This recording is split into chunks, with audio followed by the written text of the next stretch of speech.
So welcome everyone to this webinar hosted by CARTO, Databricks, and Beauty Foundation, where we are going to be talking about the AI-powered spatial data stack. Today we have Dr. John Laraver from Beauty Foundation, and Michael Jones from Databricks, and myself, Ernesto from CARTO. Today we're going to be reviewing Beauty's Foundation Global Health Platform solution. John will guide us through the details of this solution, how the architecture and technology back this implementation. Then Michael will go through the technical foundations that Databricks is providing to support this use case. And at the end of the webinar, I'll be talking about CARTO agentic GIS and running a live demo that hopefully will stick everything together. Then after that, we'll have the QA session. So yeah, without further ado, John, if you want to go ahead. Thanks so much, Ernesto. I was just going to start with a brief video that we've put together with Databricks that I think helps explain what the problem is that we're trying to solve with these technologies. Virtue Foundation delivers clinical care and uses data science for good to impact global health and bring care to millions of people across the globe. What we're trying to do is continually refresh our foundational data set, how to create those mini knowledge graphs around each hospital, around each healthcare NGO. I think that is one of the most fundamental things that Databricks is assisting us with today. For the past 15 years, really under the vision of Dr. Ebi Elahi, who I co-lead the Actionable Data Initiative with, we have been focusing on building an AI platform for global health. By being able to understand the situation on the ground, where are the hospitals and healthcare NGOs? What is the work that they're actually doing? We're able to take that data and match it up to the clinicians who actually can deliver at that specialist level. There's currently 143 million patients every year waiting for surgery in low and middle income countries. It's a really large problem. But if you can create efficiencies in the data, you're talking about millions of lives. The Databricks GenAI capabilities has allowed us to refresh our foundational data set. I personally do pediatric cardiac intensive care. I want to understand where are opportunities to take care of children and where could I be able to add skill, particularly in the care of complex patients post-operatively after cardiac surgery. Virtue Foundation's delighted to be a founding NGO for Databricks for Good. It's helping us to unlock data to bring impact at scale to millions of lives on the ground.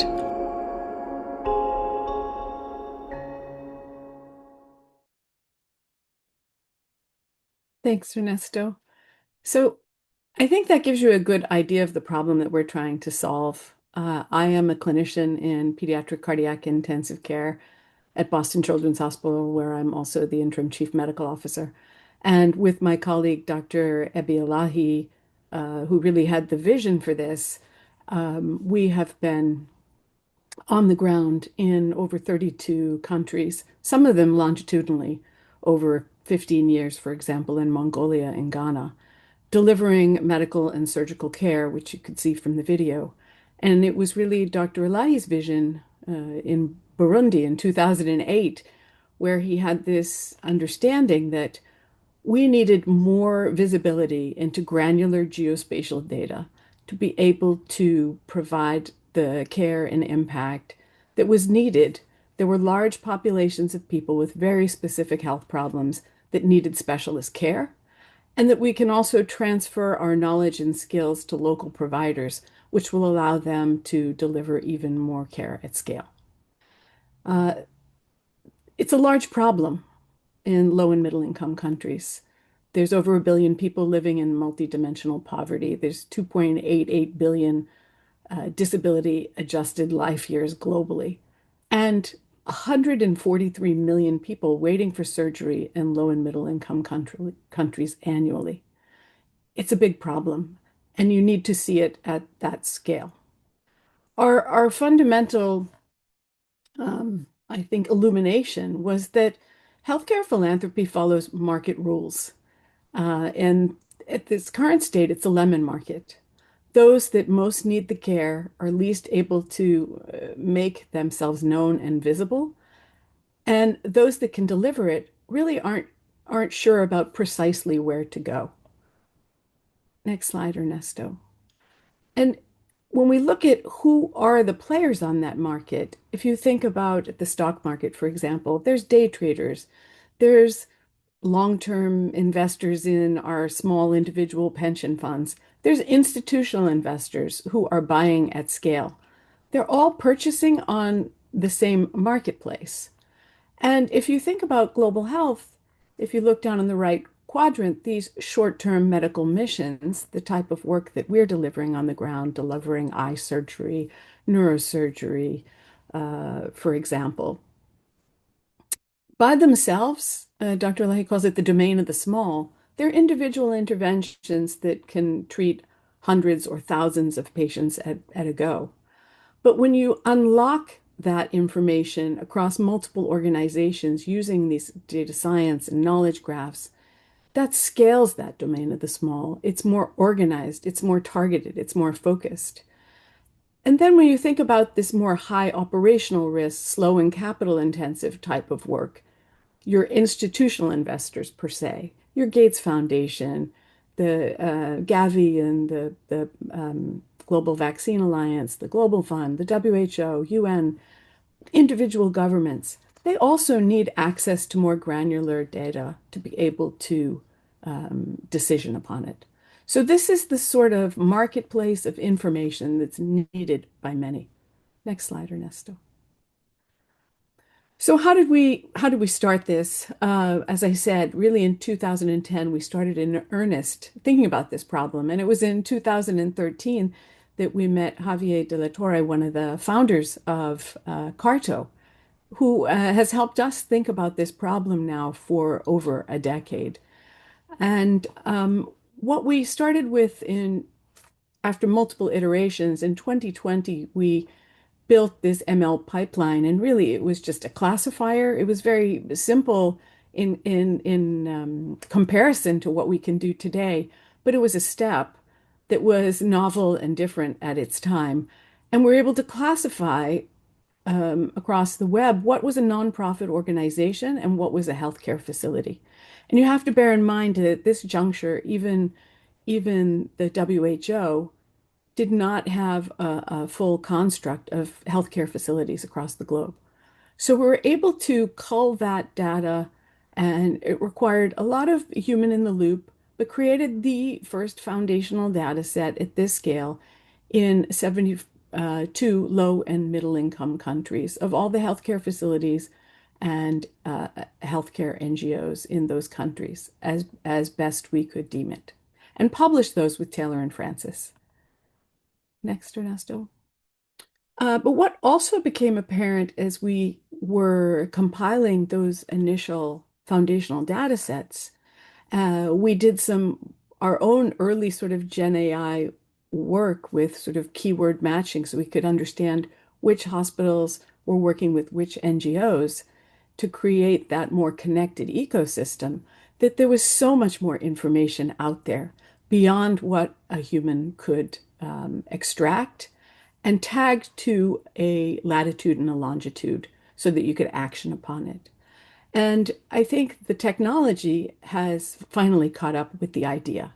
And I think that is where Databricks and CARTO have become very important partners to us in being able to action upon this work.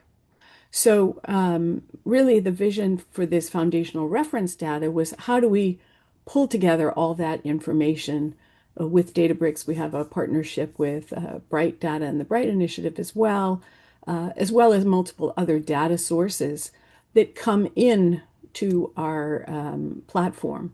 But you're able to then extract that and tie it to a latitude and longitude that creates that refined foundational data set that can be used for our primary use case, which is matching the right specialist volunteers to the right locations that can use their skill set.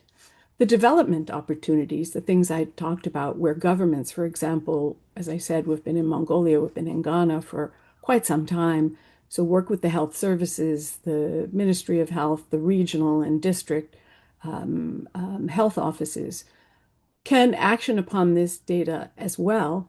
And then the analytics piece, because we pull into our foundational data other geospatial satellite sensor data, for example, NASA, Google Earth, and others, to be able to use those proxy signals that start to identify things like medical deserts. Where are those large populations of people with specific problems that don't have access to care? That's one example of the type of analytics that we're doing upon this. Next slide.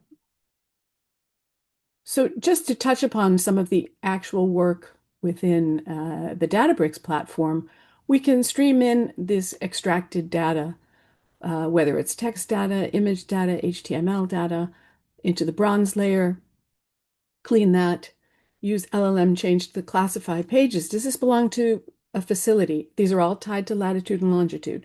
Does this belong to an NGO? How are they interconnected? And we can extract structured fields, very simple things, right? I think we talk about some of the agents below, what's the name, what's the address, etc. And then whatever is verified goes through into that gold layer that then syncs into our VFMatch platform, where you can actually visualize the data, the UI, the UX, being able to see it geospatially in grid and globe mode. The extraction agents are important for the LLM prompts that can pull out the very specific data. But then there's a lot of complex inference work and batch inference work that we've been doing with Databricks. It requires the model to really reason across multiple modalities. And it needs to combine the reading of text with image. So, for example, trying to understand what subspecialties occur in a given facility. Is it cardiology? Is it cardiac surgery? And how do you extract that information when it's not always written specifically, say, in text around a location? So we've done significant work in this space to be able to enrich and understand the capabilities and capacities around organizations. And then there's the orchestration piece of the agentic workflow and batch API to ensure scalability and cost control. So we've put a lot of thought into how to build the right workflows to put all of this information through Databricks into our platform. Next slide, Ernesto. And this is just showing you a quick snapshot. This on our platform rolls out across all 72 countries. We're adding additional countries over the course of 2026 because now we have the enterprise infrastructure through Databricks by which to be able to do it. But this is showing exactly the dark green areas. This is just looking for general access to care. We have now, with the data refresh, been able to do this for very specific specialties. Like we could look at this for ophthalmology, or we could look at this for neurosurgery, because care is precise. You need the physician that you need for your problem. But this is looking at general care, and where you see the dark red areas, those are areas where there is extremely insufficient access to care. So you can start to target these medical desert areas to the providers, large populations of people without access. Next slide, Ernesto. And I think this is just showing this is across several countries. So as you would see it within our platform. And I think this Gen AI enabled data refresh allows us to get stronger, sharper signal and more enhanced precision. The green is more green, the red is more red, because the data is becoming increasingly precise. Final slide. And this is just a quick demo of some of the CARTO agentic work in terms of a geospatial agent that I should say one other thing before you press play. There's all that structured data, which is important for all the analytics and the insights. But we also have all that unstructured data where there's a RAG interface where you can chat with that data. And a clinician can ask very specific questions. So you are that neurosurgeon. You actually want to learn more about what information there is around a particular facility or geography that you're thinking of targeting to work in. You can start asking questions of all that data within this knowledge graph across the entire healthcare ecosystem. And with CARTO, we are now building out geospatial agents where a clinician can chat with this and move across the map within it. This is just a quick demo of the type of work that we're currently co-building. Ernesto, thanks. So you're looking at this data across the globe, and someone wants to identify these medical deserts. Where could they deploy from? Where are the airport layers so that I can understand how I can access these medical deserts? One of the things we have found that's quite interesting is that many medical deserts are actually in the suburbs of large cities. So on the side, you're seeing the largest desert clusters that are loading onto the map, and the airport layers on, and someone's asking really about accessing those suburbs. You're within a 50-kilometer buffer of an airport, which is coming into a hub city. And you can ask it to zoom in around the Niger border are the largest medical deserts in the world. To be able to see these things at scale, it's showing some of those locations that you could target and look just within this map view. And you can plug in further to there to identify the medical desert that you, as a specialist, may want to target. Great. I think in the interest of time, I think we can pass it on to Michael. I think this is just showing, zooming in into Nigeria and the key medical deserts within those communities. So it's allowing us to be able to look into where there are these large populations of patients and get the right teams to them at scale. Thanks. All right, thanks, Joan. Yeah, so I'm just going to kind of zoom out a little bit, talk about some of the key features in Databricks that are used to support work such as what Virtue Foundation is doing. Next slide, please. So, kind of the top level, we'll kind of get into a couple areas briefly, but the top level is how do you get data to AI? And really, when you think about all the big players in AI, the data is, the AI itself is trained on generic public data, ready to receive all kinds of great prompts, but you're going to have to provide additional context to that AI. And so there's kind of the standing, conventional way of doing it is AI exists outside your security boundary, and you need to send data to it in some smart way. Next slide, please. What Databricks has done is through a lot of partnership with all the big players on the screen, actually we're very unique in this way. We've actually flipped that around where we bring AI to your data. So we're able to, inside the boundary of the Databricks platform and all the customer account boundaries that live within all the native cloud capabilities that are out there, Databricks has the ability for customers now to apply AI in place where their data lives. And that's a huge flip or a reversal of kind of the canonical way of doing it thus far. Next slide, please. So I'm just going to hit on like 3 areas why AI adoption is challenging: governance, inability to reason on your own data, and how do you sort of measure and improve quality. Next slide. So when we look at governance, in any particular customer environment, you might have some governance. It might be spotty. It might be better for one model, sort of one set of data. And so what happens is you have either a spotty or an incomplete governance picture. Now, in addition to that, there's the inability to often to understand who's called what, who's made the call to what AI agent, and was there any data leaks that may have occurred?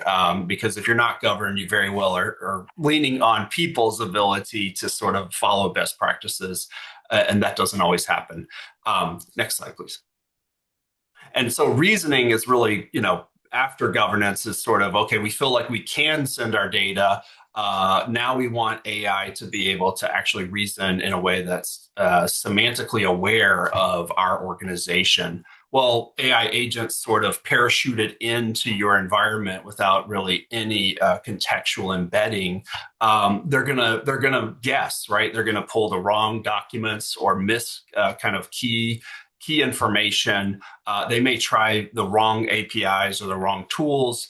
And ultimately, they're going to be also guessing about what your data means. And so that's a huge area of getting value now that you've maybe trusted AI enough to give it your data. Next slide. And so measuring and improving quality falls into customers having confidence now to deploy an application. Internal is one consideration, but external is a huge consideration of, we want to put this app out there or this capability that is exposed to the public, and we don't want to embarrass ourselves. We don't want to leak data. We want to be able to debug and improve on any problems. And we really need insights. We need visibility into what is actually happening. We want this to be not a risky situation, but a rewarding situation. Next slide, please. So all that kind of just sets the context of things that we at Databricks see customers struggling with, and really what we've set out to help, I would say fundamentally help solve and at least mitigate. And so AgentBricks is sort of the overarching capability that is open and governed, provides contextual reasoning, and allows for AI agents to be self-improving. Next slide. And so it's going to be all the agents, right? Like we've kind of hit on. You're going to have all agents you can imagine, custom and various sort of frontier type agents. All the data, the ability to give that fine-grained access control that is often lacking, the ability to get observability and provide guardrails and know the lineage of what has been called and where it originated from. Next slide. So this is just zooming out real quickly on AgentBricks, this idea of building agents, this idea of building models, and using MLflow to govern the life cycle or manage the life cycle that everything goes through. And all this is sort of protected by Unity Catalog, which goes well beyond, say, just table-based governance, but it gets into everything across your securable assets in your enterprise, which includes your models and your agents and things of that nature. Next slide. So just this won't do this justice, but just everything Joan talked about has a lot to do with AI and LLMs, and then it has also a lot to do with just good old data engineering matched up with that AI type help to data engineering. So at Databricks, we have the Lakeflow suite of capabilities. And so really, at a very high level, the ability to ingest and transform any type of data is really fundamental. Is it a file format? Is it another system? That ability is orchestrated through Lakeflow. And then when you get into more sort of specific purposes, like maybe you want to build a vector index and have that automatically kept in sync with your underlying data, or you want to build good old classic ML features, that ability is right there in the Lakehouse. Lakeflow would be the starting point to then go from there to do that next level of preparation for your AI-based analytics. And that's going to begin to help you power everything we talked about with reasoning capabilities that start to be introduced. Next slide. And so a couple of those built-in functions, if you can see the sort of little video there, you'll see that you have these built-in functions that are a way to inject that into a SQL query. The ability to say which model, here's the prompt, here's even the column or columns in my data that I want this to apply to. And so that just lowers the bar of, even in a SQL kind of query context, you can provide that in and get AI assisted results out of your queries. And of course, that's exposed in various ways for clients in Databricks or external clients who authenticate to make those calls. Next slide, please. Okay, so changing gears briefly. I know that was like a lot in a little bit of time, but just kind of zooming out, the Databricks intelligence platform, spatial SQL is what I want to hit on just very briefly, as it kind of aligns with geospatial meets AI. So the easiest way to think of it is in the SQL warehousing part of Databricks. It actually is in a lot of places, but just as a simplification, our DB SQL, kind of Databricks powered SQL in our warehousing has spatial SQL support. And that's available across the platform. It's available in notebooks, various compute that we offer beyond, but we'll just limit it to that thinking for now. Next slide. So just to kind of help you understand, so we have now it's trending closer to 100 functions. We continue to add more functions, but we have kind of the bread and butter, the core spatial SQL requirements, spatial temporal st_ type functions. We have, kind of the core set of what customers have been asking for and what we've been delivering now for some time. So this is grounded in what customers are asking for. And that's going to cover all of your fundamental needs for, constructing geometries or geographies, being able to get various properties out of them, do various measures, and do various spatial like join operations and things of that nature. So it's here, it's ready to go, and what Ernesto is going to get into here in a minute, we'll show more of that a little bit on how it's used with Databricks. And I have like 2 more slides. So next slide briefly. Types are also here. This is really important. There's been a major community initiative. CARTO was actually right in the middle of a lot of that. So, you have the Parquet underlying kind of type support for geometry and geography types. Iceberg, very much in the lead on what that should mean for the community types for these big data formats. And then Databricks with Delta Lake, I would throw in Spark now is coming very soon. There's a preview release out.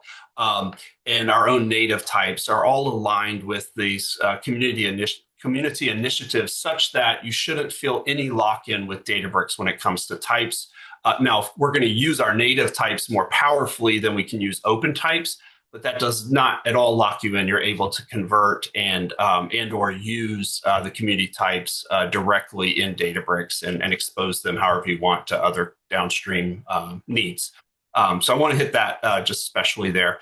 One more slide, and then I think I'm done here. The other thing I just want to say is we've been driving, join performance has been a huge initiative as we've kind of gotten through the initial public preview release in late summer last year.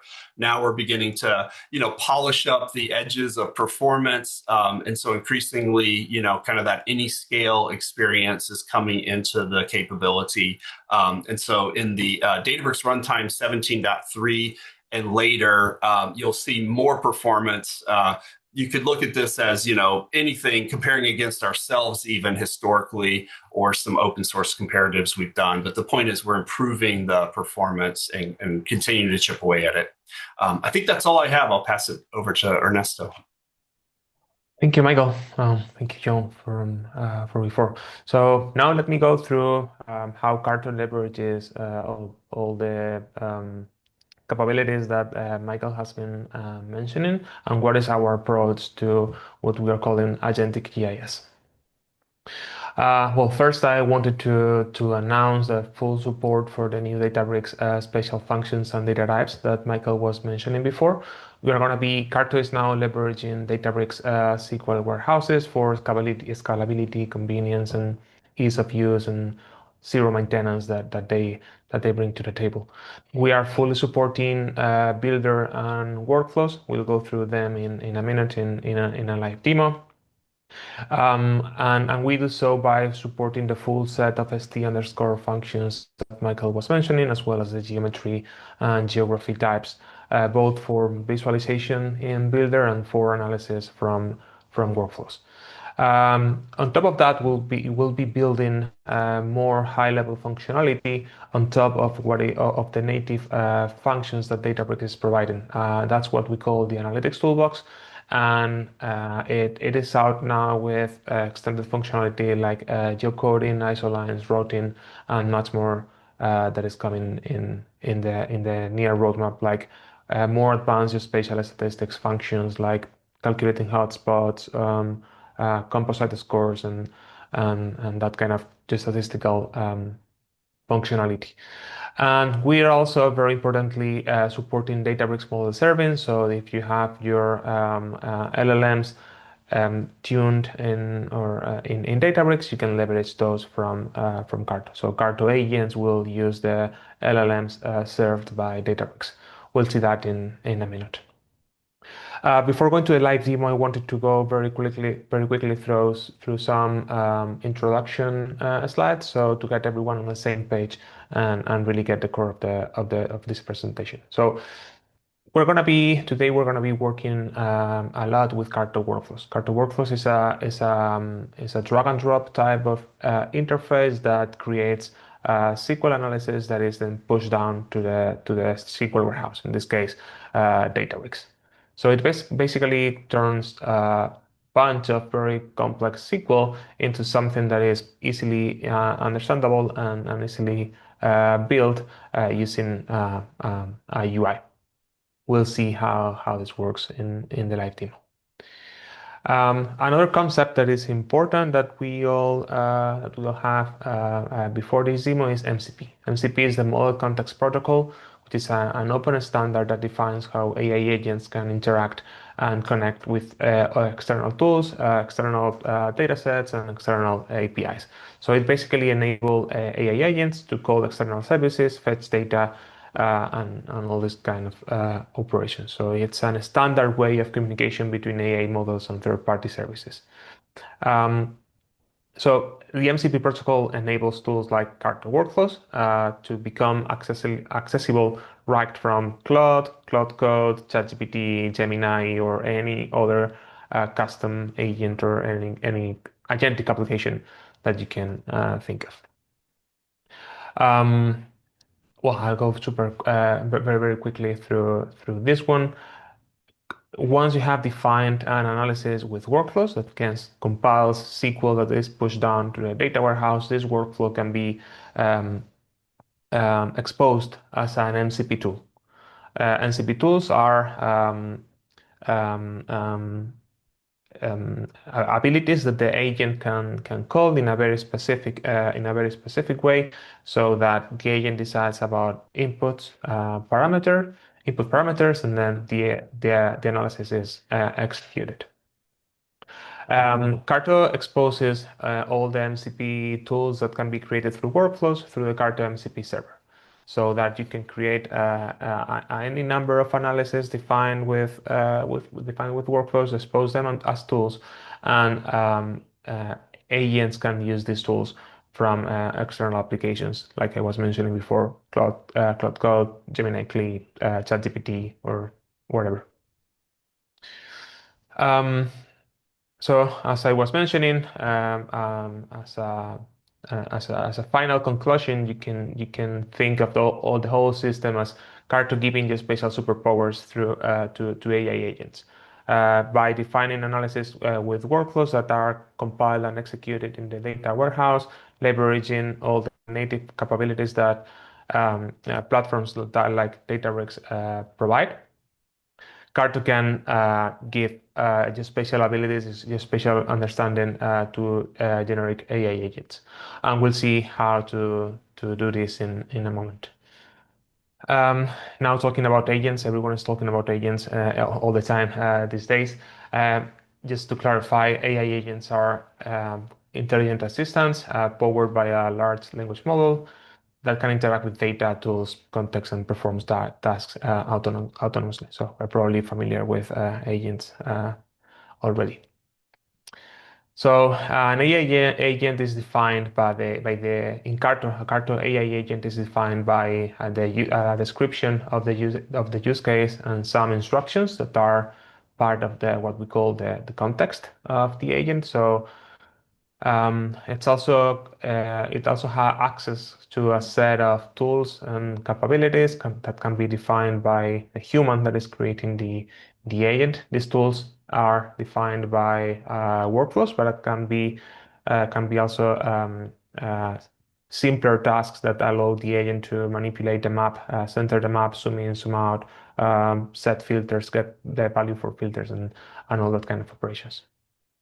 And then the LLM, that is the brain for the agent, that can be selected among all the models available through CART. We'll see how Databricks model serving can power all this operation behind the scenes. So with AI agents, we can automate task execution, interpret data, support decision-making, automation of workflows, and collaboration and communications across teams. And many more use cases that are in our feeds all day. So in a minute, we'll see how we can use to create a geospatial analysis that will be exposed as an MCP tool on the CARTO MCP server. And we'll see how a CARTO AI agent can explore the map, run analysis, and extract insights interactively.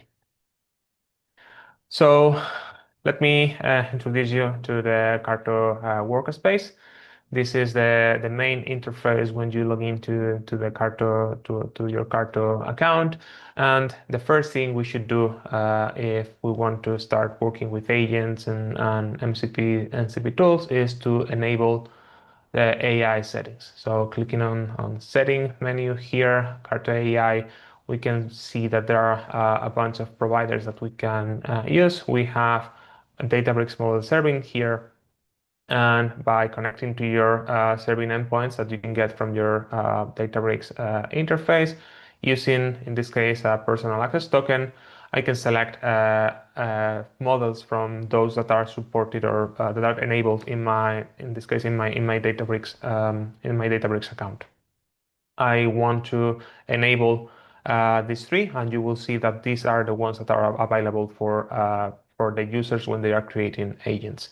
We can also select a number of custom models, as Michael was mentioning, models that have been tuned with your own data in Databricks. So once we have all these enabled and ready to use, I'm gonna show you what workflows look like when creating an analysis. So in this case, I wanted to understand the geography of access to healthcare facilities in the state of New York in the United States. So for that, I'm starting with a data set that contains point of interests related to healthcare facilities. It contains, I don't know what, this is not, okay, no, it's not, map's loaded. It contains around 35,000 records with healthcare facilities of many different kinds. And this data is coming directly from Databricks. Actually, let me go step back and show you how we can connect to Databricks. Sorry, I skipped that part. From back to the main CARTO workspace, you click on connections. You can create a new connection and select Databricks here. I already have mine created. I'm using a personal access token, but I could connect with a machine-to-machine or a user-to-machine integration so that you can use your own Databricks credentials to log in. So This is what the form looks like to create your connection. You can pick a default catalog. So everything that happens, or every interaction from the CARTO platform to Databricks it falls under the umbrella of the Unity catalog, where all the governance happens, and that allows administrator to keep everything in place, tidy and controlled. So once we have this connection established, we can see that we can explore all the catalogs that I have access to. And within a catalog, I have my own schema here, and I can explore what my geospatial data looks like here in a map, or also as a table preview. So as I was mentioning before, we are using this data set that contains information about healthcare facilities across the United States. It has many different kinds of facilities, but for our analysis, we are using this node that filters to keep only the hospitals. So the result of this first step is all the hospitals that are across the United States in this data set. I want to focus on the state of New York. So with this other data source that contains the shapes for the states in the United States, I will just filter to keep New York, and the result is using this spatial filter is of course only the hospitals that are in the New York State. This spatial filter is actually leveraging the geospatial intersection that is powered by the native functions in Databricks. So what I was mentioning before about workflows transforming a lot of SQL, spatial SQL into this graphic interface that is easier to create and to understand. And this is the example. So this is the whole SQL script that will get executed when I click on run. All the SQL is being pushed down to Databricks and is executed right next to your data. So you don't need to move your data out of Databricks or upload it to the CARTO platform. It's just the other way around. The CARTO platform will connect to Databricks and run all the analysis there. Okay, so once we have our New York State hospitals, I'm gonna be creating H3-based isolines. This is a capability powered by the CARTO Analytics Toolbox that also builds on top of the native H3 support that Databricks is providing. And what this component is returning is all the cells that are within 1,500 seconds, like 25 minutes from a hospital by car. This is a service provided by a third party that can be leveraged natively from Databricks thanks to the CARTO Analytics Toolbox. Once we have this area, and as you can see, as I zoom in, we get more granularity on the grid. I want to understand what the population distribution, what are the demographics of these areas. So we have the areas that are 25 minutes or less away from a hospital in the New York State, and I want to understand what the population is like there. For that, I'm using the spatial features dataset that CARTO provides. That is, it contains a lot of socio-demographic data, but also some physical geography data, climatology, and many different type of variables for an H3 grid for solution 8. By using a join component, I can generate this result that I will then group so that the result can be put on a CARTO map. Thanks to this component, I can create a CARTO builder map that contains the result from my workflow. The result of the execution of this component is a URL for the map that I have already here. So this is the result from the analysis we were seeing before. In pink, we have the hospitals that in the state of New York, and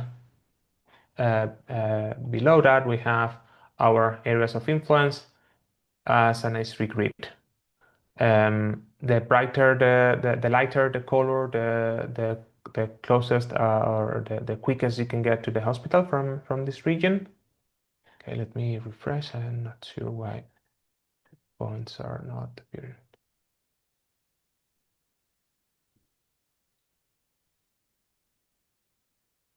There we go. So as you can see, each H3 cell has a distance in seconds, and it contains the closest hospital in the city. Not only the city, but the state, as I was mentioning before. Okay, so now I have my map, but this is only the visualization of the data. This is not the analysis. What I would like to understand, what I would like to do is to be able to ask questions to an agent. Questions like what is the population like when 5 minutes away from a hospital in a specific region. So for that, I can come to the agent section in the builder map, and by editing the agent, we'll see all the properties that I was mentioning before. We can define the use case as an agent that helps understand the population that lives around hospitals in the state of New York, and it can get a summary of hospital facilities. In this field, we can give a very rich and verbose description of the use cases, that the type of user interaction that we are expecting, so that the agent have very rich context about how it should behave after the user's questions. This supports Markdown, and there are a few nice features, like if you type slash, you can get access to the tools that are built in this feature. So there are, as you can see, many geospatial map interactive tools, like be able to get filters or set the layer style, layer visibility, and all these kind of operations that will normally be done by a human operating on the map. With this set of tools, we can empower the agent to manipulate the map to answer the questions from the user. But the type of questions that we want to answer need a very specific analysis. It needs to take a look into the data and run a set of different queries, join data from two different data sources. And for that, I don't want to give the agent the freedom to build their own SQL and execute it. I want to, as the human in control, I want to build something that is easy for the agent to understand and to execute. And for that, I'll be creating an MCP tool that I have called Get Population Stats. From here, you can get access to all the MCP tools that are enabled in your organization. In this case, I have only the one that I'm going to be using in this demo. And these tools, as I was mentioning before, are created and defined using CARTO workflows. So this is another example of a CARTO workflow that in this case, we are using to define an MCP tool that will be used by the agent. In this case, I'm starting my analysis with the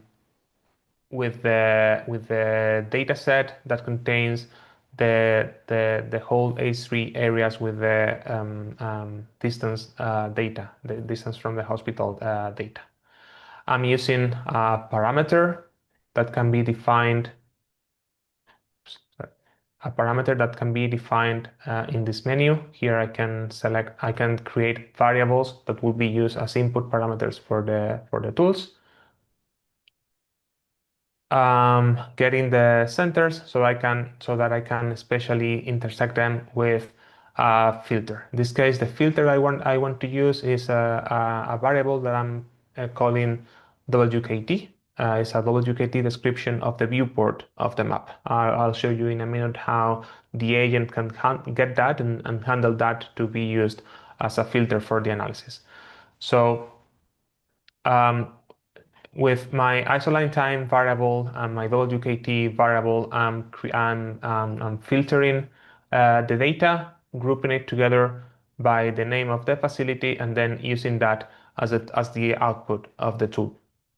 I want the output to be synchronous because I know this analysis is fast enough so that I don't need to create an asynchronous job. I can get the response directly in one call. In order to enable this workflow as an MCP tool, I can access this dialog where I'm going to be describing and giving the agent all the information that it needs to use this tool properly.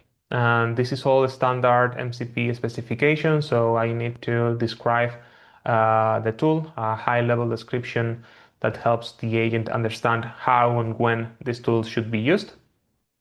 And then description of the inputs. As I was mentioning before, isoline time is a number that describes the time in seconds used for the analysis. And with this time, the tool can get the population that lives in that time range from a hospital. The WKT parameter is a description of the area that will be used in the analysis, and the agent will get the viewport from the current map view. And then the output, which is a simple table containing a summary of the healthcare facilities that result from the intersection, and with the total population, male population, and female population. So once we have all this set up, the tool is ready to be used by the agent here. And as you can see, the agent gets all the information that we provided in the MCP dialog in workflows. There are a few more configurations that we can apply here. Like in this case, we're not allowing the agent to be free to query the data sources, but this is an option we can enable if we want to give the agent this freedom. And here I can pick from the models that are available through Databricks model serving, as I showed before. In this case, we're using Cloud Sonnet 4.5. And this is just a nice touch so that the user will see some introductions and some example questions that can be used for the tool. So let me, with this, I'm gonna finish. Let me show you how this will work. So if I wanted to understand what is the geography of access to healthcare to hospitals in Brooklyn, I just need to zoom into this area and then ask the agent, help me understand the accessibility to hospitals and the population in the current area. So now the agent is analyzing my message, is reading the area of interest, so getting the boundaries of the viewport, and it's asking me that it's telling me that it needs more data. So I want to understand. I want to get the population that can get to a hospital in 10 minutes or less. With this data, the agent is going to be able to fill the inputs that are required for the MCP tool invocation and actually execute the tool. So if you remember, the parameters that were necessary was that they were WKT, which is a description of the viewport. The agent got that in our first interaction, and then it also needs the isoline time. In this case, I said 10 minutes. That's going to be 600 seconds. With that, it's the agent is executing this whole workflow behind the scenes in Databricks, leveraging all the new functionality and geospatial support and geospatial types that Databricks is just releasing, and producing this nice summary so that I can understand the geography of access. And not only that, but it has also manipulated this filter so that what I see on the map is the actual distribution of the areas that are accessible in in this time. If I were to manipulate this, you will see that the map is refreshing.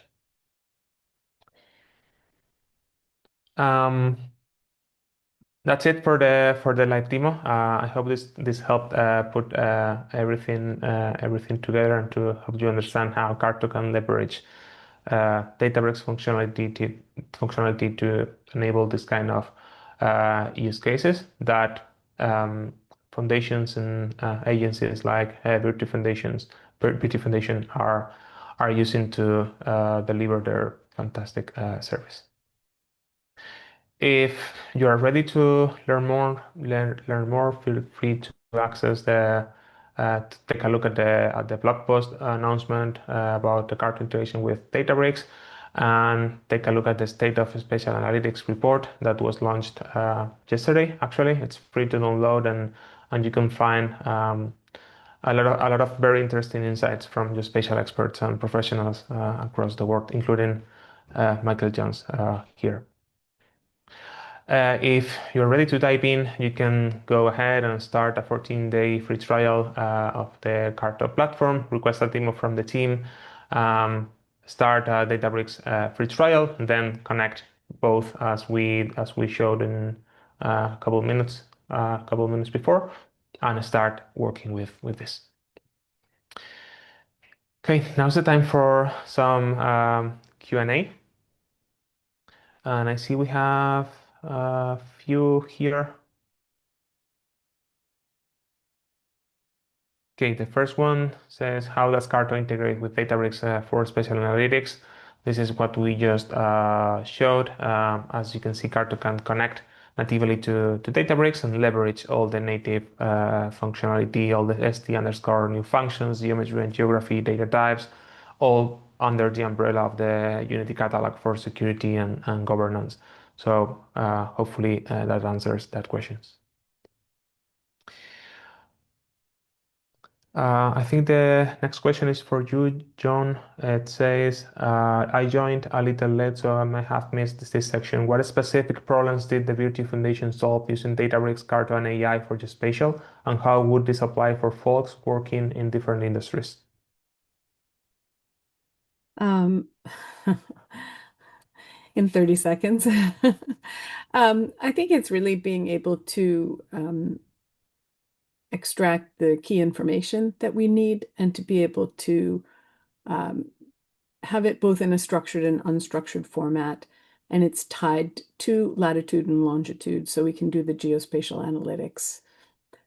Having that data within Databricks and then tying it to CARTO, where we can then visualize it and run geospatial analytics on it. I think those are the key issues.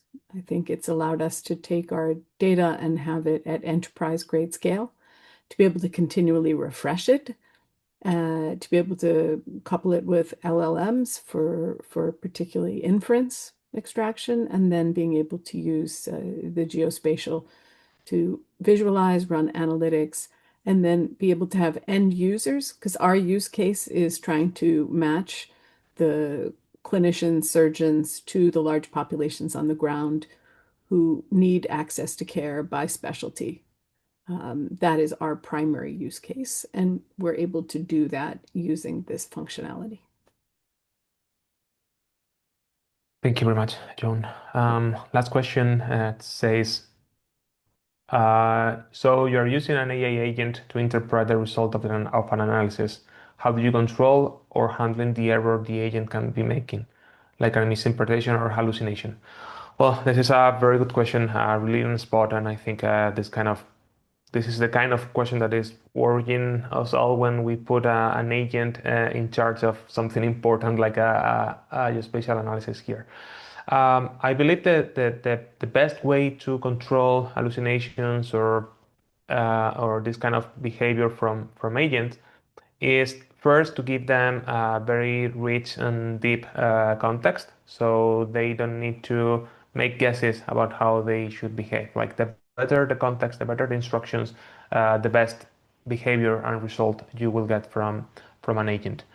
Now, when it comes to the analysis itself, I would say that not giving the agent freedom to guess what is the type of analysis they should perform helps a lot. And the way to control this is through the usage of MCP tools like we demonstrated. So instead of letting the agent try and understand every bit of the analysis, every part of data and everything, every variable and every other detail that is involved in the analysis, we are giving them an MCP tool that is invoked with a couple, 3, 4, any number of parameters, and then the analysis itself was defined by human in the first place. So the fact that we are using MCP tools to define the analysis and then the agent is only calling that analysis with a set of parameters is controlling a lot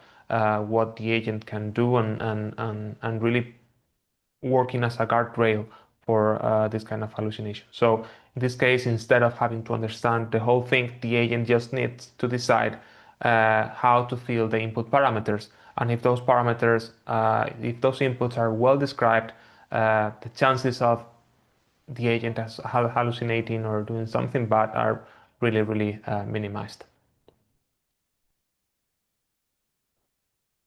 Great. Can I make one last comment before we go that Of I course. meant to say in my presentation? We are, excuse me, publishing a book called Crossroads in Global Health with Taylor and Francis that is a discussion of the problem that we're trying to solve and also a discussion around the use of technology, AI, data science, geospatial analytics to be able to solve it. And that will be out in print by September 2026. Okay, so thank you everyone for attending. Thank you, Michael. Thank you, Joan, for your amazing presentations. And hope everyone enjoyed this. Thank you so much. It was great. Yeah, Bye-bye. thanks everyone. Bye.